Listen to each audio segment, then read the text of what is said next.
Hello friends, welcome to this channel. I am Rahul and you are watching Architecture and Planning with Rahul. This is sixth and the last video of this series. और आपको अगर अब तक के सारे videos पसंद आए हैं तो please do subscribe this channel.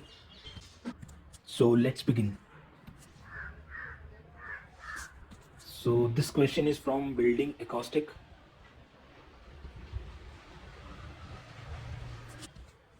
In building acoustics, the function of an acoustical cloud is. So let's first understand what is acoustical cloud.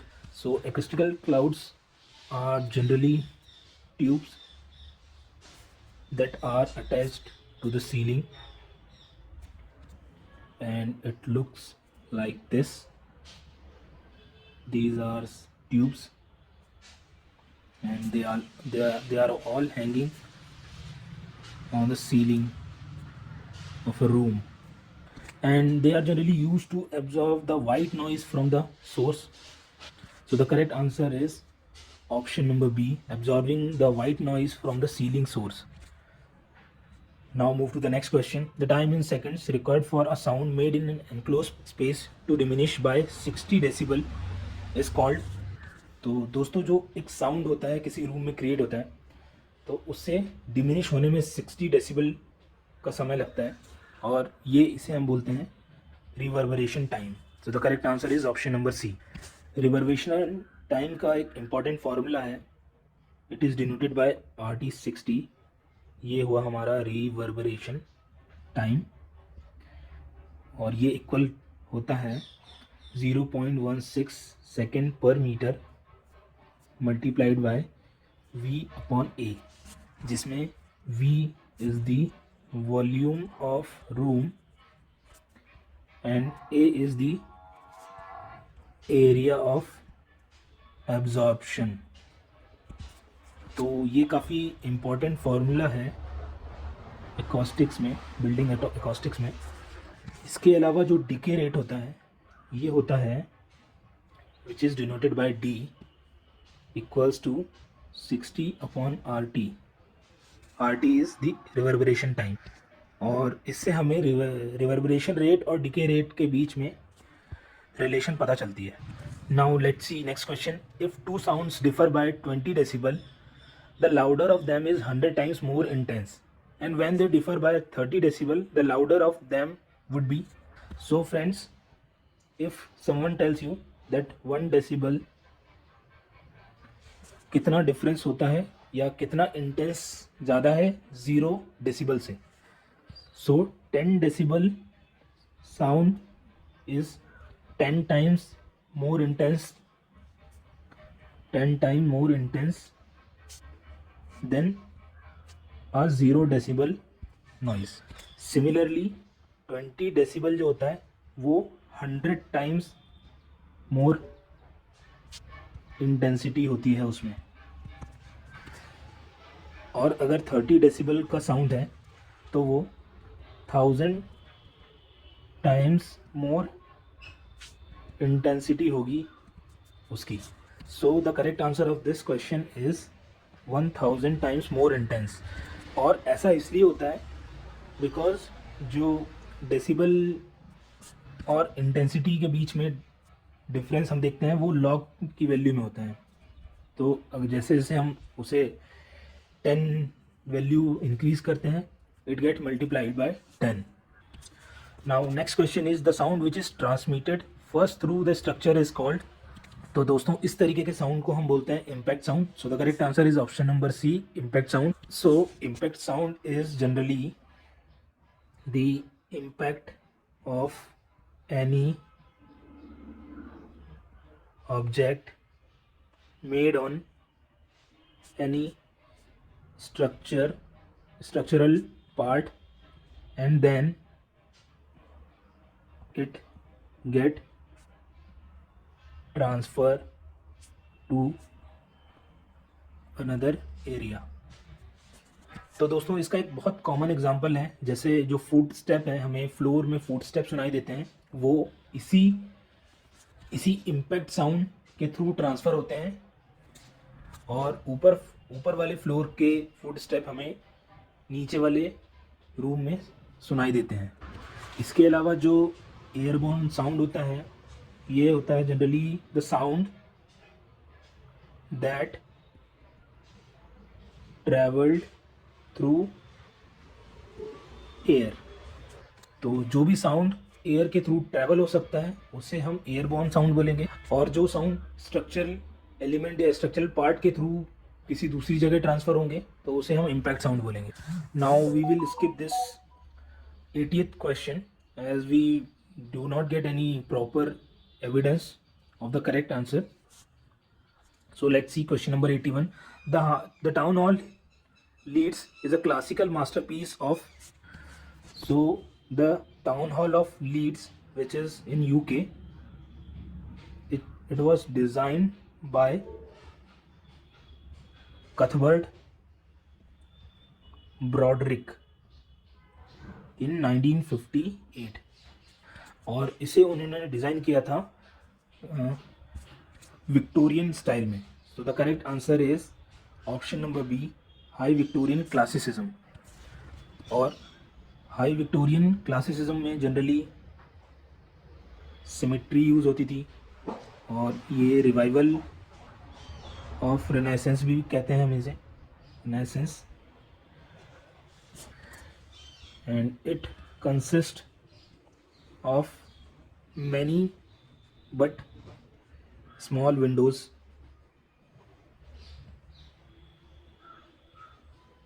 and they use very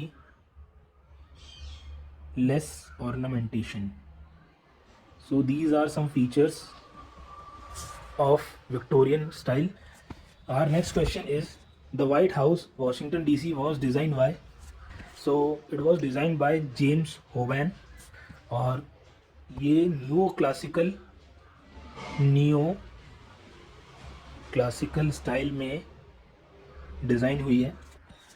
और इसका अगर आप डिज़ाइन आपको याद है तो ये कुछ इस तरीके से होगा। फ्रंट पे 4 पिलर्स हैं,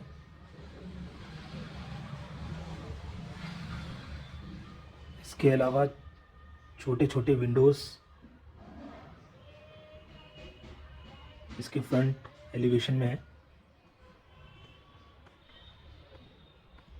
ये सारे विंडोज़ हैं।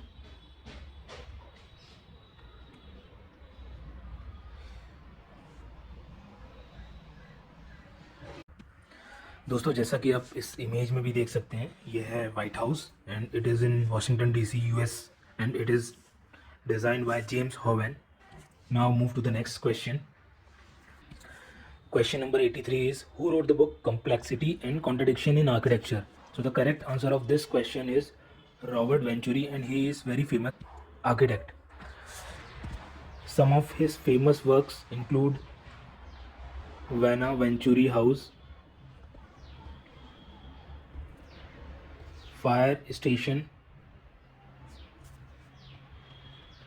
4, Guild House,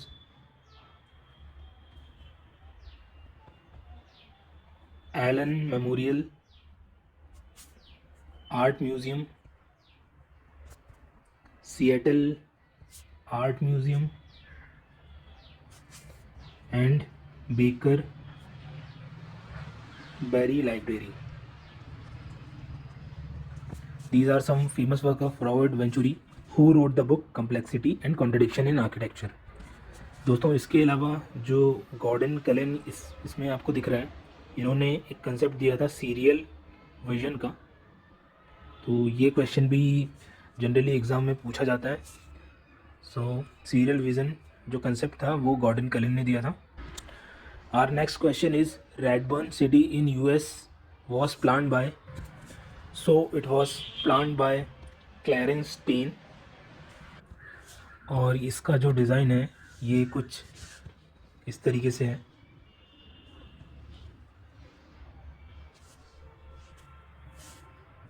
और इसका जो इनिशियल लेआउट था ये गार्डन सिटी के कंसेप्ट पे बेस्ड था। इसके अलावा जो गार्डन सिटी का मेन कंसेप्ट था वो दिया था एवेंजर हॉवर्ड ने। पैट्रिक गेडिस ने जो कंसेप्ट दिया था वो था सिविक्स। और ऑप्शन नंबर डी में जो पैट्रिक एबरक्रॉम्बी हैं, इन्होंने प्लान दिया था लंदन सिटी का after world war two, but the correct answer is Clarence Stein who developed or designed the Redburn city in US. Now move to the question number 85. Which one of the following term was used by Dutch architectural group MVRDV to describe a city formed from information? So friends, MVRDV is a Netherlands based architectural and urban design firm and it was started in 1993. और इन्होंने एक term describe किया था जिसका meaning था city है वो information से बनती है, और ऐसी सिटी को हम कहते थे meta city.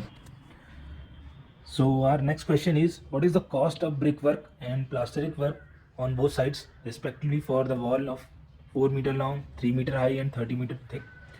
If the rate of brick work is ₹320 per cubic meter and plastering is ₹8.5 per square meter.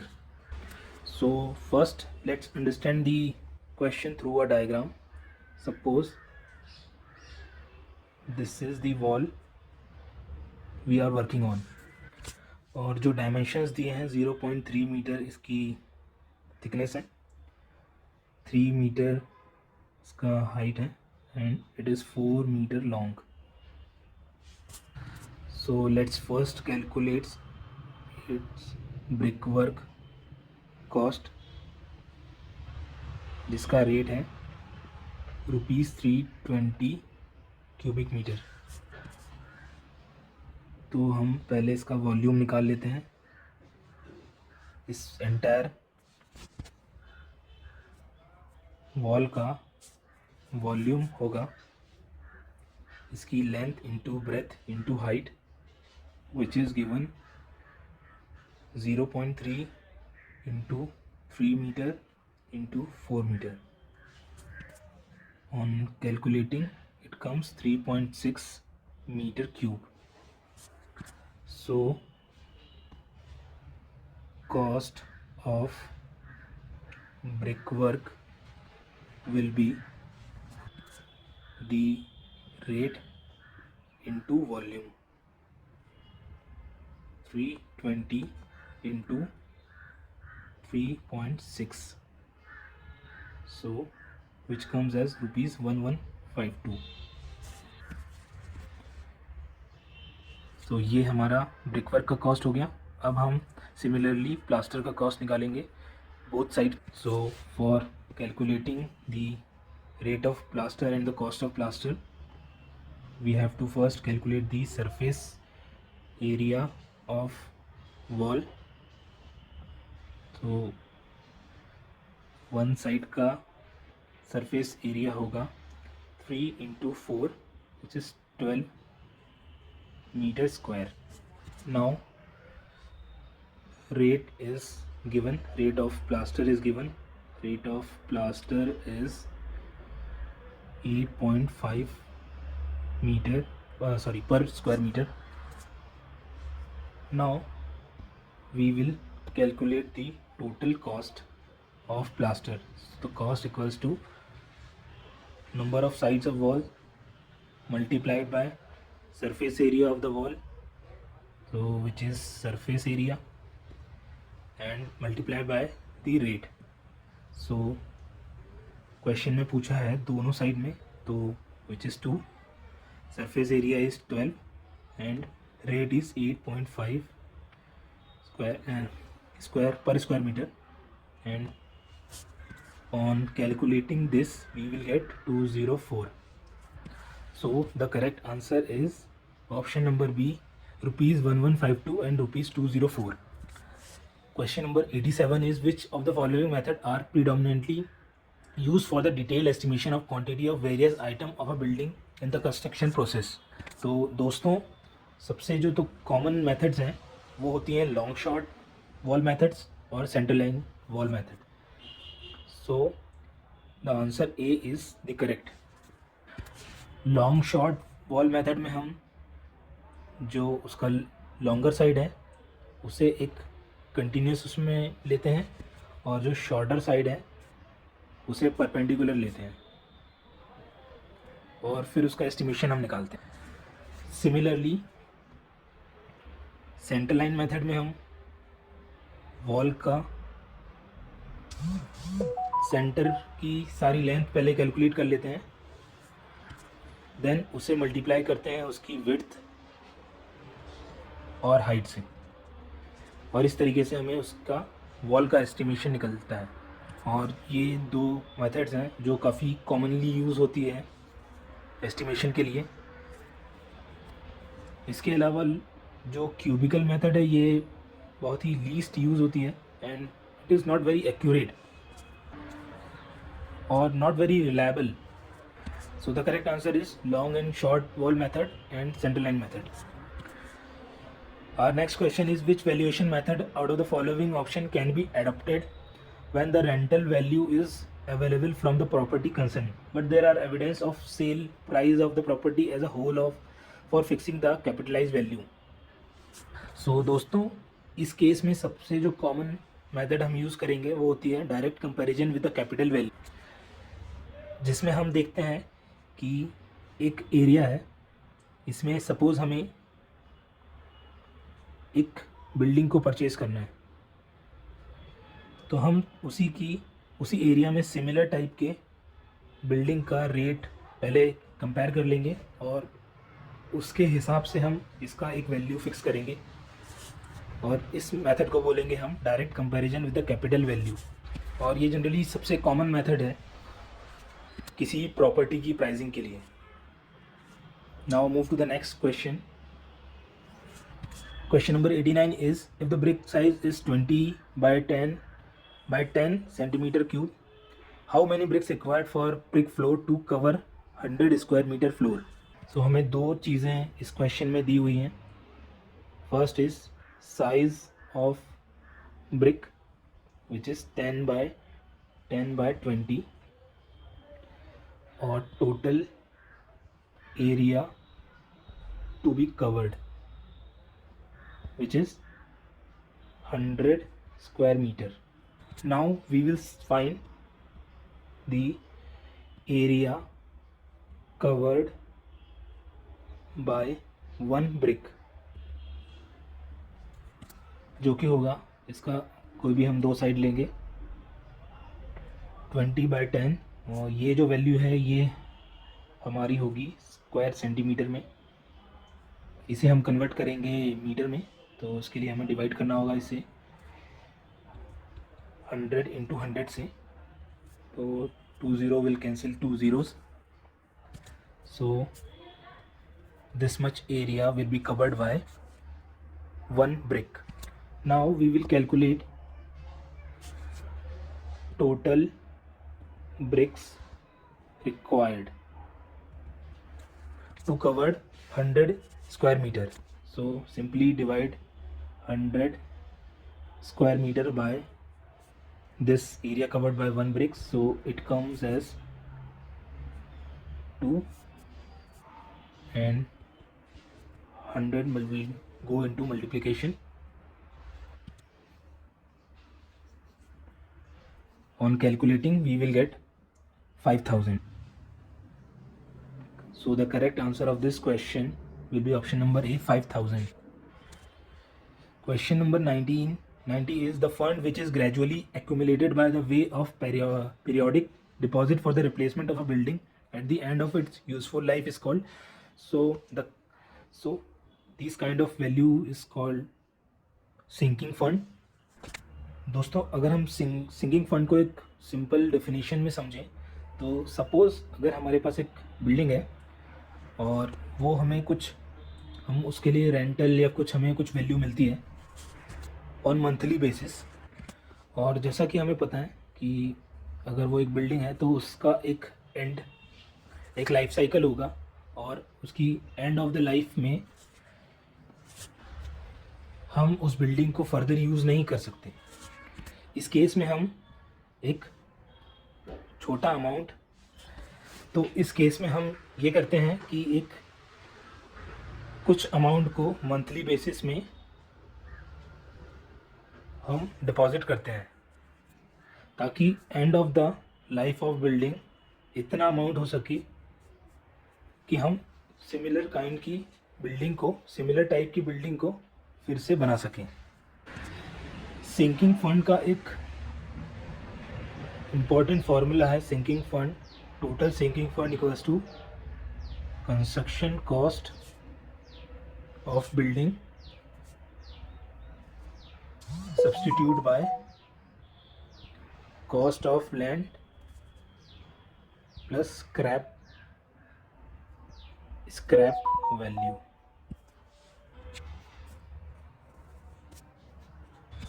इसके अलावा कुछ और इम्पॉर्टेंट टर्म होते हैं, जैसे कि salvage value.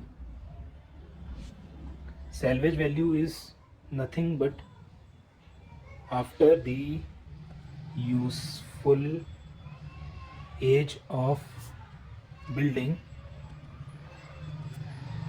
selling the property or building without demolishing।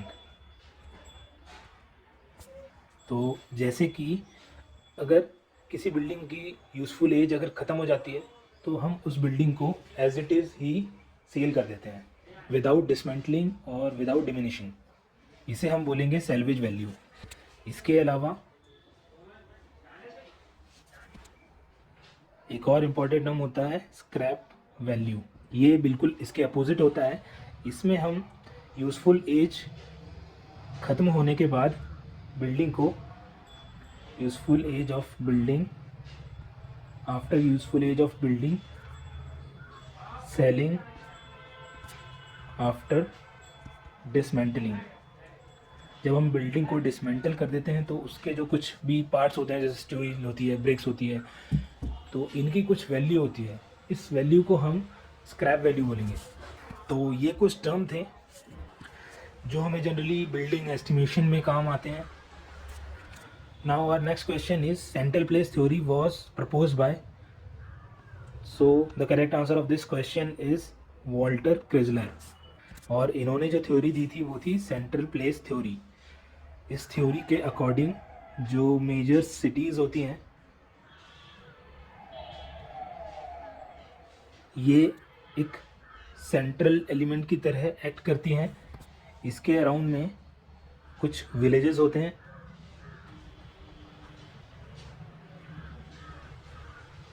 जो फॉर्म हो जाते हैं because of this major cities. और इसके अलावा अगर कुछ टाउन्स हैं तो ये टाउन्स भी फॉर्म होते हैं, बट जो मेजर रोल होता है वो इन सिटीज़ का होता है। And all these are interconnected.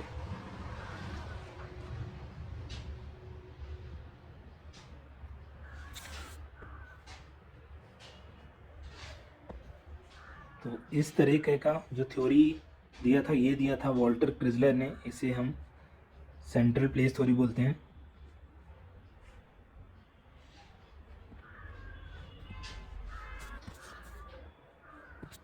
इसमें ये हुए हमारे town,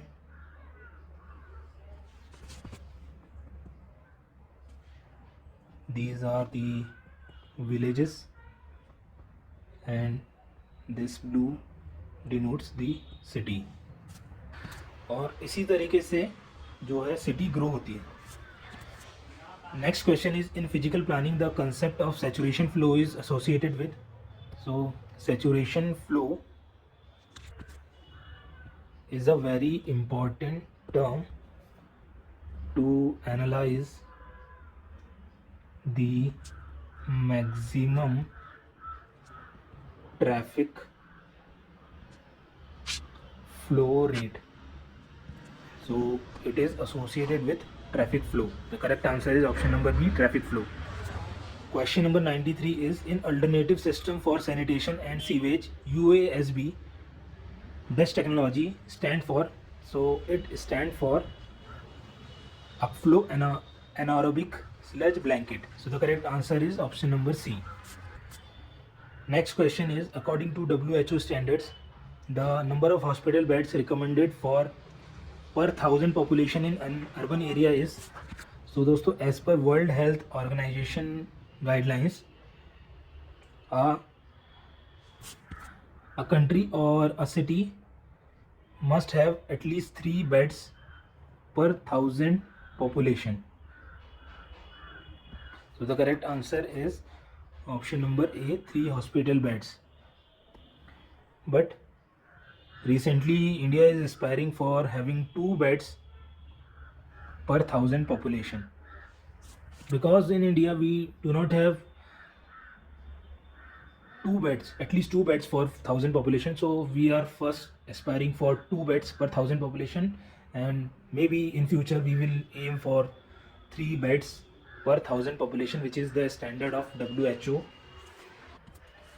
Next question is cul-de-sac is associated with. So cul-de-sac are generally on dead end, and suppose these are the buildings. So we provide a circle for returning back from this cul-de-sac. So the correct answer is option number A, dead end. You can also see this in this picture. This is a picture of cul-de-sac. Now let's move to the question number 96. The Council of Architecture has adopted 9 conditions of engagement to maintain the highest standard of practice and conduct. Indicate which factors out of the following does not come under the condition of engagement. So the correct answer is remuneration. Other than this, interpretation, responsibility and indemnifications are conditions of engagements, and these guidelines are formed by COA for all the architects who are registered under the COA. Our next question is, consider the following circumstances with regard to architects professional guidelines. The first is use of building for the purpose other than for which it has been designed. तो दोस्तों इसमें हमें बताना है कि किस case के लिए एक आर्किटेक्ट लायबल नहीं होता है. सो उसका फर्स्ट स्टेटमेंट है use of the building for the purpose of other than for which it has been design. So इसके लिए भी एक आर्किटेक्ट लायबल नहीं होता है, because after the completion of the building, architect is not responsible for what kind of purpose for a building is using that he designed, and it is the responsibility of the owner of the building that a building is legal, that the building is used for the legal purpose that it was made for.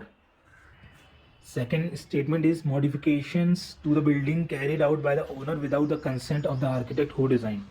So architect is not liable for this purpose. If architect has not given any consent for the modification, then he is not responsible for such claims. Then next is damages caused due to the any reason arising out of specialized consultants who were engaged in consultation with the client. So इस तरीके के भी कुछ damage में architect responsible नहीं होता है, जिसके लिए जो कि एक उसके स्पेशलाइज कंसल्टेंट से बाहर हो. सपोज़ अर्थक्वेक की वजह से कुछ डैमेज आ गया, तो ये सारे जो रीजंस हैं या कॉजेज़ हैं, इसके लिए आर्किटेक्ट रिस्पॉन्सिबल नहीं होता है. Any compromise with the safety norms by the architect. अगर आर्किटेक्ट किसी भी तरीके का कॉम्प्रोमाइज़ करता है सेफ्टी में, तो उसके लिए वो रिस्पॉन्सिबल होगा. So excluding fourth, all the others are the correct answer of this question, and the correct answer is option number D, 1, 2 and 3 only. Question number 98 is, under which section of the Architect Act 1972, it is very important act, if an architect is found guilty of professional misconduct, he or she is liable for disciplinary action by the Council of Architecture. So this is mentioned in section number 13. So the correct answer is option number A. और दोस्तों इसके अलावा section 53 तो architect act में है ही नहीं, because it has only 45 sections. Section 35 is related to effect of registration, and section 20 is related to withdrawal of recognition. Next question is, as per the architect regulation 1989, an architect may exhibit his name outside his or her office and on a building either under construction or completed, for which she was an architect, providing the lettering does not exceed in the height more than. So friends, as an architect we have to follow some guidelines that we are not allowed to advertise our firm or our name as a brand. और इसके अलावा अगर हम अपने offices और जो building जिसको हमने डिज़ाइन की है उसके सामने अगर हम अपना जो नाम लिखना चाहते हैं उसका एक लेटरिंग साइज़ होता है जो डिसाइड होता है, और इसका जो करेक्ट लेटरिंग साइज़ होता है वो है 10 सेंटीमीटर. इससे ज़्यादा जो लेटरिंग है वो एक्सीड नहीं होनी चाहिए as per the architect regulation और professional conduct 1989. Now this is the last question. For conducting an architectural competition, the guidelines are framed by COA based on architecture competition rule formed by International Union of Architects on behalf of. So दोस्तों जो IUA है वो कुछ guidelines form करता है on behalf of UNESCO for any type of competitions related to architecture. और इसके लिए उनका एक डॉक्यूमेंट है जो कि ये है, इसमें क्लियरली मेंशन है कि UIA जो कंपटीशन गाइड डिज़ाइन करता है ये यूनेस्को के बिहाफ में डिज़ाइन करता है. Let's see all the full forms of options given here. UNESCO का फुल फॉर्म होता है United Nations Education Science and Cultural Organization. ASI का फुल फॉर्म होता है Archaeological Survey of India. INTACH का फुल फॉर्म होता है Indian Trust for Art and Cultural Heritage. And WHO का World Health organization. So friends, these are all the questions that came in 2019 UPSC architect or deputy architect post. If you really like this video, then appreciate by giving a thumbs up, and also please do subscribe my channel. If you have any queries and doubts related to all the questions, you can comment, and please do support my channel.